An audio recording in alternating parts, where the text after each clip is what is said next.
Hello, welcome to Capstone Project's YouTube channel. I am Ron Capinding, Capstone's Artistic Director.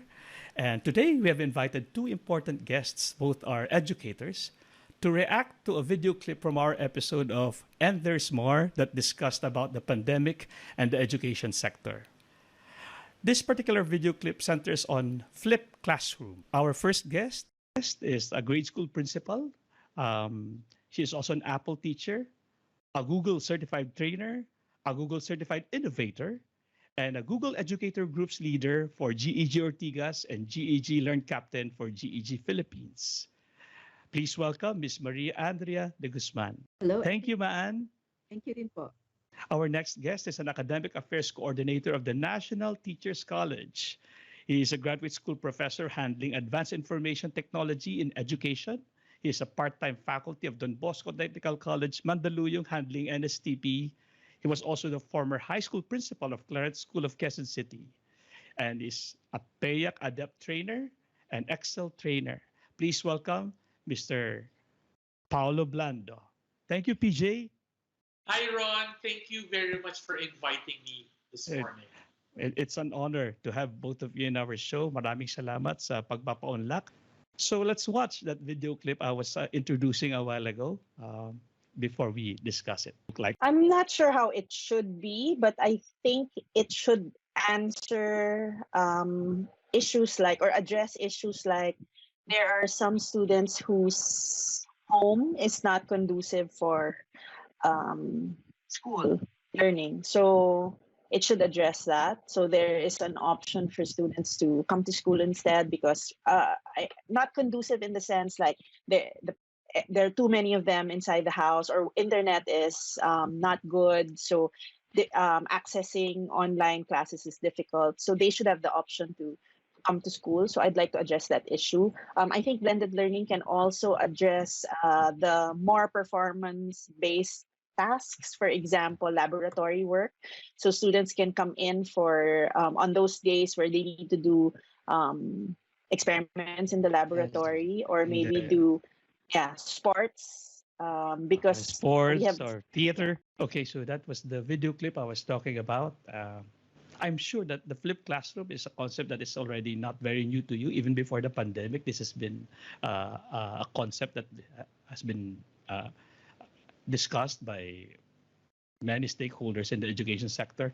Kumusta? What are your thoughts about the flipped classroom?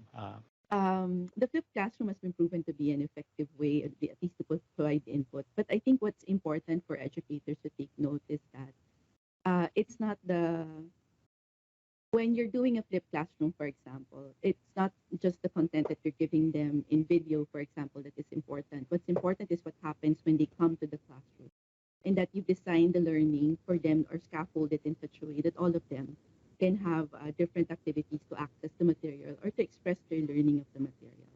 So it does take a lot of preparation, but it does do wonders in terms of saving time, instructional time, and so that the teacher's focus is now to ensure that the children understood and not to teach the material. So it's a good replacement of, let's say, a lecture, for example, because there are many ways that you can do that. Thank you for those initial thoughts about the flipped classroom, Ms. Maan. Mr. PJ. Yes, thank you.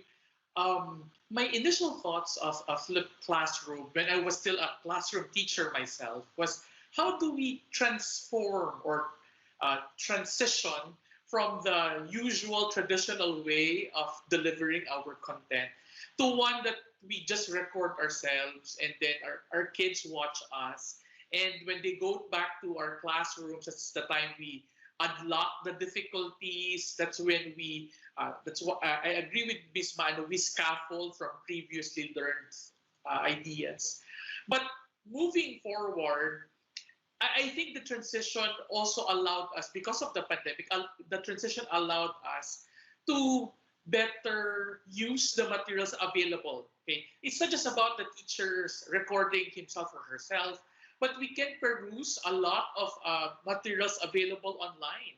And that means, and that goes to show that learning today really has become ubiquitous. No? And when you say ubiquitous, it means that learning can happen anytime, anywhere.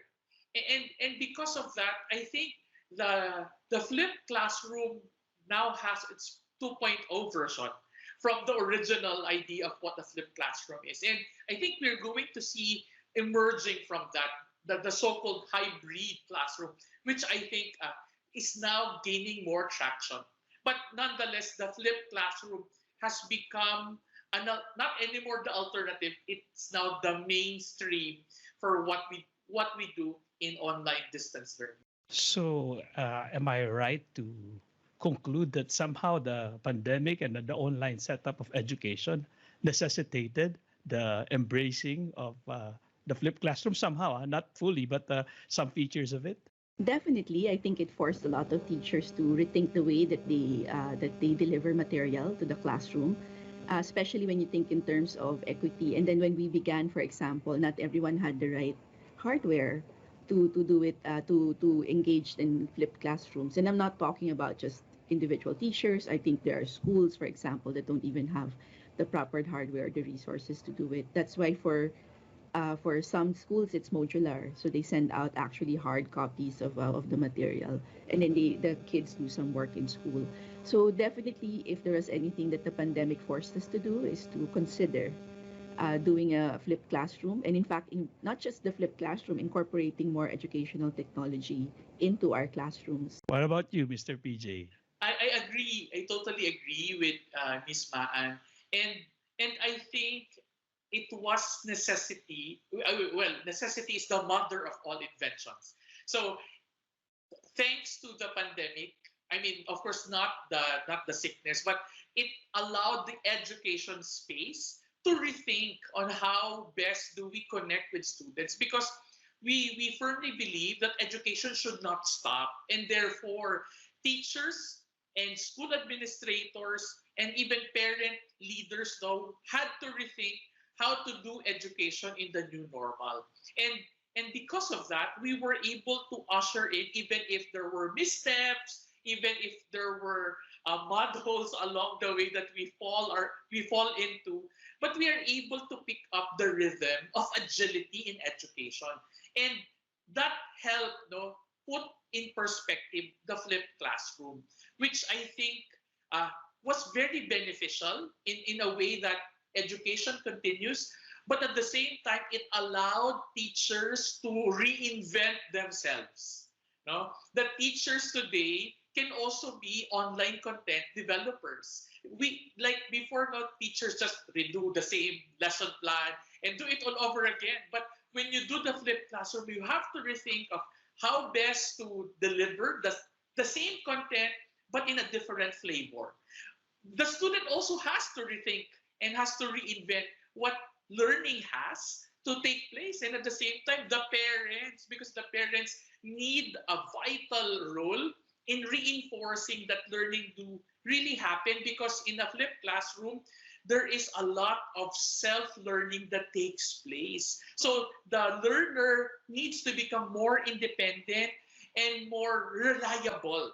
No, that when we tell them now, oh, watch this or do this, they will do it by themselves. Unlike when we were still in the face-to-face, no, if we assign them to watch, only 30% will watch, just because they know that the following day you will watch it again. So the transitions ushered in the teacher reinventing himself or herself, the student also changing the prototypes of what learning is, and finally, the parent now has to evolve into a pseudo teacher, no? And in order to reinforce what learning takes place offline and online. Yes, maybe to help myself and the audiences understand flipped classroom more. Am I right to define it as such? Flipped classroom is like flipping what used to be homework and input uh, to give input through homework and do the drills and the checking and the coaching in the classroom instead. So if that is the case, I remember a while ago, Miss Maan, you were mentioning it's not as simple as just giving them a recorded input. And what did you mean by that? What else needs to be considered? When you're My advice actually for most teachers is try it out with a single lesson first and see how that works. because largely, and it should be a lesson that you're so comfortable with in terms of content that it's so natural for you, let's say, to create that content in a video or in a platform that the children can work on at home. So I think of the flipped classroom, if I have, this is not the most intelligent way of putting it, but think of it as a pre-lecture homework. So you're trying to expose them to the material ahead of time. And the reason why I said it's not as simple as just giving them that, because when you come into the classroom, you also have to have thought on a way of digesting and processing that material without repeating it. A lot of times, teachers, for example, the best example is when you do video watching. You want them to watch from a video. Now, the idea is when you watch from a video, you also have a prepared list of questions to guide them. Perhaps in those guide questions, you already have placed the minutes that they will watch, and then they have to think about that particular question and answer. So that's a way of them use scaffolding or guiding them into being prepared for the next day for the discussion. Now, when you come into the classroom, it's important that there's no longer the digestion of the material is really to elevate their understanding of it.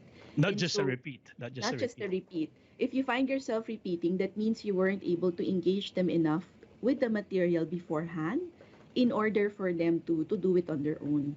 I think that was what Sir PJ was saying earlier about how it's very important that the students are also prepared.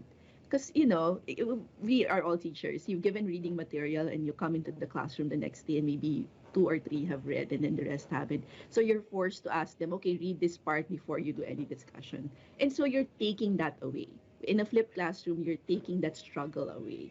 But the children need to be prepared, which is why I was saying it's not as simple as it really has to be a preparation of the community, maybe letting them know that we're going to try this out, and then trying it for one lesson or until you build an arsenal, because it does take a lot of Yeah, preparation. yeah, yeah. And you have to Mhm. put in place disciplinary measures, Or motivational yes, systems, and to make check sure that, also. yeah. Yeah, and if you do it, I mean, if you do it nabiglaan, immediately for everyone, parents need to be aware that this is something that the kids have to do because there has to be some accountability. So I agree that the students need to be accountable to their learning, and the flipped learning classroom actually allows them to do that. But again, you can't do it immediately. It has to be placed in a particular atmosphere, particular context, in order for it to be successful. Let's push that topic more. Mr. Blando, PJ, I mentioned a while ago, and both of you agreed that somehow the pandemic necessitated the implementation or even the partial implementation of the flipped classroom. I wonder, before the pandemic, I know that it's already there. It's that concept. What were the resistances to this concept? No? What were the challenges? What was keeping most basic educational institutions to embracing it fully or partially? Right. I think there's a lot of it's like a cha-cha dance, no? It's forward step, then backward step, because we're not yet sure how to use it or whether it is a way forward, no? Especially pre-pandemic, because we are seeing each other in the classroom, and we felt that nothing can stop us now. If it's going to be a song, nothing can stop us now. But lo and behold, the pandemic came overnight, and gone are the days at face to face. For the past 2 years, had been the local setting, no, in our academic space. And then secondly, even if there were several research materials already pointing out that the flipped classroom would be very beneficial, but not unless we know it by heart and we were forced into doing it, then I think it would be difficult to try out something new. Like, um, as humans as we are uncomfortable with the unknown, and Mm. I think that also goes to show how teachers are also very much into the familiar environment. That's why Mm. it's difficult to transition them to something else. Okay, do this, but they don't have the handles, they don't have the support, or they don't know how to really execute it because no one is trying to do it in their own particular field or craft. because I think, no, as leaders, as education leaders, we have to walk the talk. So in the flipped classroom, they also would like to see how we do it. And if we do it and we're confident in doing it and our students are enjoying it, then I think from a small cohort of teachers who would like to explore, then we can have a snowball effect.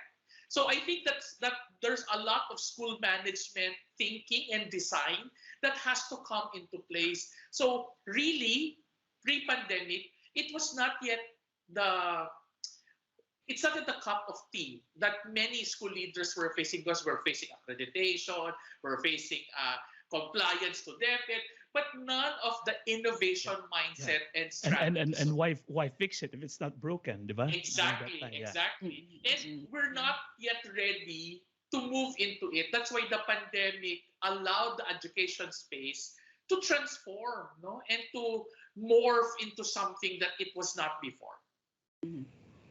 Thank you, Mr. PJ. Ms. Maan, maybe you want to add to that, to my question. Why weren't educational institutions able to embrace it before the pandemic? There's a lot of ano, no. Okay. So it really depends on school leadership. I agree with Sir PJ that the school leadership has to be very innovative to a degree to push it forward. And also because to do it, there's some teacher training involved. Now, a lot of teachers are creatures of habit. And so for a lot of us, the lessons that we have are lessons that we have been using for depending on the number of years that you have been teaching. And so it's really difficult to sometimes transition out of it, especially if it's working really well, like test scores, for example, which is the measure of the world to a degree, is okay. So there's no reason for us to innovate in that way. But second, I think there's also an issue of equity. A flipped classroom is very internet heavy. So there's not all schools or not all students will have access to it, and so that's the difficulty there. That's another difficulty there. So, but there are many ways to flip the Yeah, classroom. couldn't flipped classroom be implemented without internet? There It's, are many ways. I was yeah, going yeah, yeah, to point out an yeah. example that I saw in India. Now, India is very similar to the Philippines. It's developing in many ways as well. But what they've done is, because there are areas wherein internet was an issue, but everyone else has a television. So they established about 32 channels for different subjects. And then there was a schedule that it was just running for this day. This is grade 6 science. And so kids can access it at the time that they need. They also did hotlines where students can call a teacher at that particular time to consult on the material that it is that they have. So it was multimedia. Okay, so there were many platforms in which this child can access the learning just to continue their learning journey. So there are many ways to do that. But again, going back to, it's really important when you talk about the flipped classroom that apart from the asynchronous time, which is when they are watching, there's also synchronous time for them to process the material with the teacher. So those things have to be in place, and maybe that's why it's taking so long, because it takes a lot of planning, it takes a lot of resources, and not all schools or LGUs, for example, will have that material or will have access to that. So it really takes some planning. It takes leadership. It does. Also. It takes a mandate, so to speak. Maybe this question, or this will be among my last questions, if not my second to the last. Um, Maybe this question is late, but for the sake of our audience and myself, no, what what's the benefit of pursuing flipped classroom? We should have expounded on this earlier, no. But what are the benefits of proceeding with the flipped classroom, and what would be the challenges? Can you just illustrate that to us more, so our listeners will have maganda pala ang flipped classroom. Well, I think flipped classroom is worth the try. So maybe Sir PJ, do you want to start with that? The Right, pros right. and cons. Yeah. Pros and cons, and that's the most that's a tricky part. Yeah. So our true colors will be revealed in terms of our um, leaning forward to onto flipped classroom. So for me, let me name three important benefits that we can gain from doing the flipped classroom. Number one, There's the one that Miss Maan mentioned a while ago. That's what we call the in-demand or on-demand teaching. It means that a teacher can be available for consultation outside of the usual teaching hours. And the purpose there is for the student to be helped, no? In terms of uncoding, a difficulty, or unblocking. No? That's something that a teacher has to do, no, in the process, because as a teacher we have to also walk with them side by side as they go along with the engagement with the material that we gave them in the flipped classroom. Number two, there is now a transition from facilitation to formation, or in a way it's animation, because in facilitation we just make things easy, no? From the Latin word facilis, no? To make things easy. But in reality, when we encounter academic content, there is still what we call academic rigor.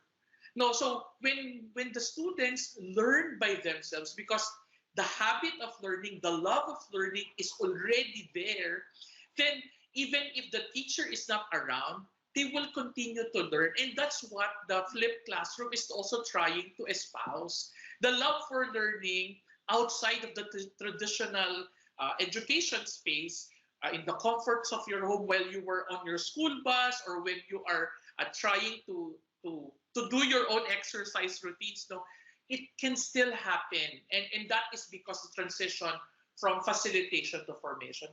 And then number three would be, we allow also the parents to get on board, right? To get on board so that they can help in the process, because we still believe, though, in the African proverb that it takes a village to raise a child.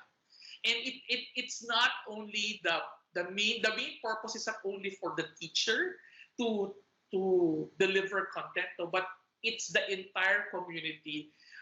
Not only the tutors at the end of the day, you know, because sometimes the tutors do the homework for the students. But the challenge on the other end would be, I agree with Ms. Maano, the bandwidth, the connectivity. Number two, if the student has not yet developed the love for self-learning, and the dependability on one's initiative to take on, no, that's going to be a problem. And of course, number three, if the parents will be helpful, if there are also parents who, I'm not sure if this is the right term, who might refuse to be of help because I am not the teacher, that the teacher is supposed to be the one to do it, not me, no? So if there is a reluctance on the end of the parent, because number one, the content is not something that he or she is very comfortable about, so then that might also come as a challenge. And a lot of the materials right now that I am seeing would like to address that when we prepare instructional materials now, we're not just preparing for the child, we're also preparing it for the adult companions of the children, so that whatever happens at home, the parents or the significant others may also come into the fore or into the picture, so that they can support the learning of their children. So for me, these are the benefits, but there are also some challenges by virtue of the circumstances where our children and their families where we find them. Thank you very much, PJ. Ms. Mann, advantages and challenges. Yeah. Okay, so advantages really, it's that it increases student accountability, because you ask them to do the work on their own. They really have to do the work on their own. Otherwise, when they come into the classroom, they'll be a little more lost than if they had done the work. The second, I think, would be the saving of instructional time, because you are flipping the classroom, meaning you're allowing instruction to happen even outside of it. Then you can concentrate on learning, okay, on making activities geared towards the processing of the learning in the classroom itself. And then the third, you're preparing the children for really adult work. I think more than anything, that's important, because the rigor that is developed in a flipped classroom is rigor that will help them or benefit them later on when they are when they join the larger world. I don't want to say real world because that's like saying they're not in the real world now, because they are, but really joining a Oh, wider oh, world. yeah, I'll use that, no? The larger world. Yeah. Yeah, without with expectations of them developing that rigor at the very least. Maybe the challenges, as I've mentioned earlier, will be the idea of equity and access uh, to to material might be difficult. I do agree that for a particular one of the challenges will be to prepare parents, which is why I think the flipped classroom is not always okay for younger learners. I'm in grade school, for example, and I know that it's there are challenges to it when you're in kindergarten or first grade, and the interface is not familiar with you. You can't even read yet, so therefore that kind of preparation has to be there in order for them to navigate, let's say, the whatever technology it is that you are using to deliver the material. And then there's the idea that not all parents can be present to help or guide them, because in the school that I'm part of, in fact, we do primary caregiver orientations. And that's because we realize it's not the parents who will be there all the time. And so even everyone else in the household has to understand how to navigate the interface. Otherwise, the learning of the child will be compromised. So we also have to teach them about putting a space, for example, where they can access the material, because sometimes kids get distracted with people anywhere. And I know that that's common for almost all, everyone who had to go through this in the pandemic. Those are the challenges I see. Uh, oh, we're running out of time, but I have a follow-up question, Miss Man and Mr. PG. If you wanna chime in, just share your thoughts. I know, Miss Man, that you're now an administrator of the grade school, but you're also a teacher of the senior high school, or was a Yes. teacher. You also was teacher and administrator of all Mm. these levels, or these levels in basic Mm. education. Very briefly, what's the difference in the what are the difference in the possible embracing of the flipped classroom? How would you already mentioned that in the grade school that might be a little too challenging, but Mm. can you just But illustrate def- that further? Yeah. definitely for older kids, because they for one, that their advantage is that they can read, so instructions can be given to them, for example, and then they can just follow along. And they're also more familiar. These are digital natives. They're so familiar with any interface. It doesn't matter if it's Zoom, it's Google Meet, or MS Teams, or Skype. They will know what that microphone means. But for younger kids, especially for, let's say, in pre-K or kinder, and they haven't gone to school before, those are challenges. Those things don't mean anything to them. And so at the beginning, you really have to lean on the parents to help them set up. And then part, for example, of when we went into the pandemic, the first thing we did actually for the younger kids was to teach them the interface. We set a week letting them know what the different icons mean and what they can do. Of course, once they learned, no, it was so rad. I have kindergarten kids typing in the chat random things. But and so it's funny in that way, but also it's a good. I mean, teaching now cognitive function, not cognitive, I'm sorry, I'm trying grasping for word, their ability to regulate themselves and organize themselves now has to be in this particular method. And so also getting material, for example, if and this is not even the flipped classroom anymore, even in a synchronous time and you want them to get material, they really have to lean on an adult to help them look for where it is. Because sometimes they're not the ones in charge. We gave them a box. We call it a learning crate.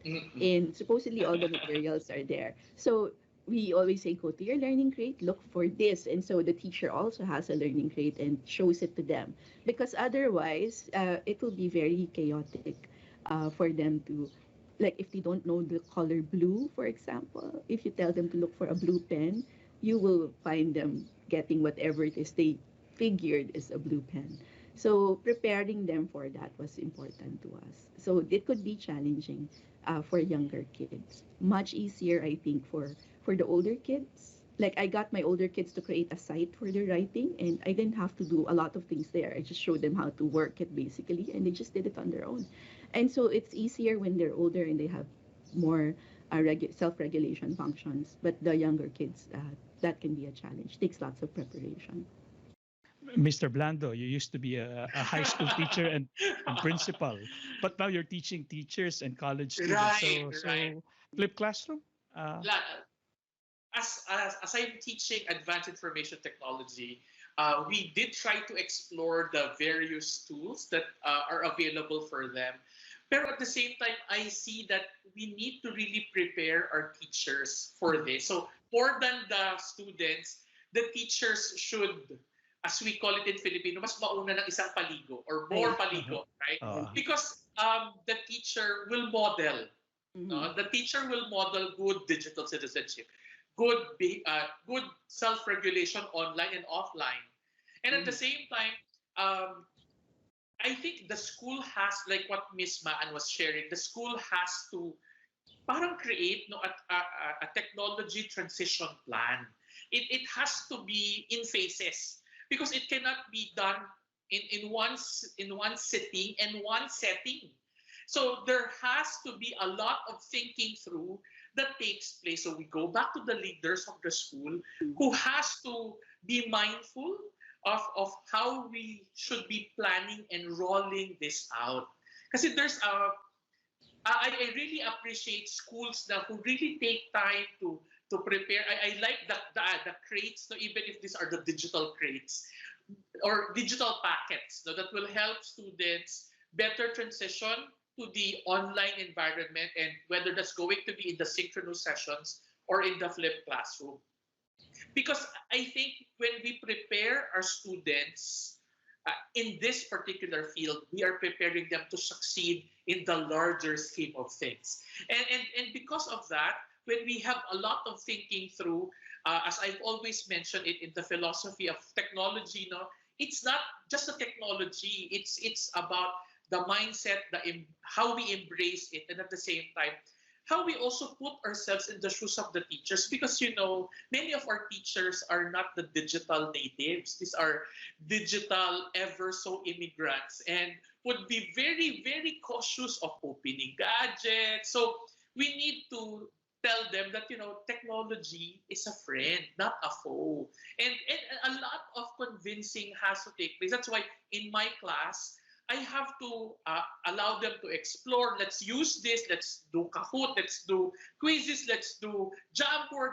And when they do it and they see na, sir, it's difficult, but the difficulties that they experience along the way would help in the instructional design. It's okay for us to experience these difficulties because along the way we are able to put in guideposts. We're able to put our how do we call it in Filipino? Parang trellis, no? So that the proper grooming, the proper training, and the proper development of these technology important skills can be put in place. And so my take would be whether they are in primary school, intermediate, in high school, even in graduate school, we need to come up with a technology transition plan so that all our students, whether there are issues of equity in terms of technology. There are problems in terms of the bandwidth because of the connectivity, because of the location of our students and our teachers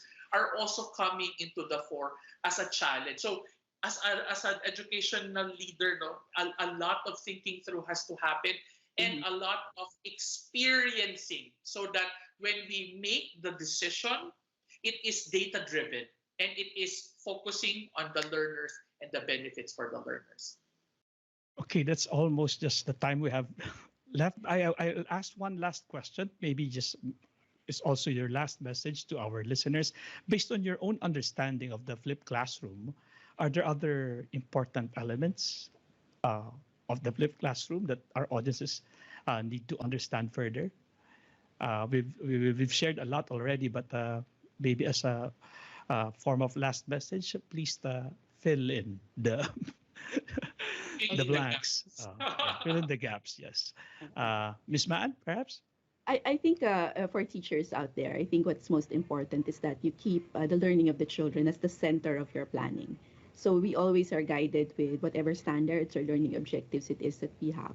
And so we work from there in terms of applying whatever technology it is that you have. My approach always has been for my teachers is that that they be comfortable with the interface that we are using, and then and then they can grow from there. And so it's really important for me that to space out, let's say, any other platforms or any other tools that they would like to use in the classroom. And that's just because they also need the headspace to grow.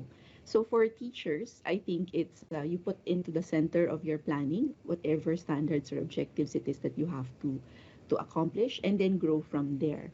And then you can use the tools that you have in your arsenal. Maybe like Kahoot is really great for engagement. There's also Pear Deck or Nearpod that you can use.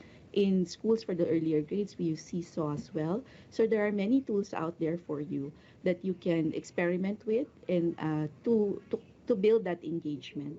And once that's there, you can go into flipped classroom. So it's levels. Don't rush into it. It's not gonna work for you. But just just make sure that the center of your planning is your standard or your learning objective, because you can use technology in the classroom and not achieve your learning objective. That's not going to help. Just make sure that it's the center of your planning, and you'll be fine. That is very clear. Thank you very much, Miss Maan. Mr. PJ, Mr. Blando. Yeah, I remembered when Miss Maan was mentioning that it should come in levels. Parang I remembered yung sa tamang panahon. I mean, it will fall in place at the right time. There's also the right timing. I'll zero in on the way teachers would have to select content, because there are so many materials already available. There are very reputable, very good sources of reliable content which students and our teachers can consume and peruse for their lessons. But a lot also of misleading content are available. And therefore, we have to train our teachers and our students how to select which content to use and which to cite.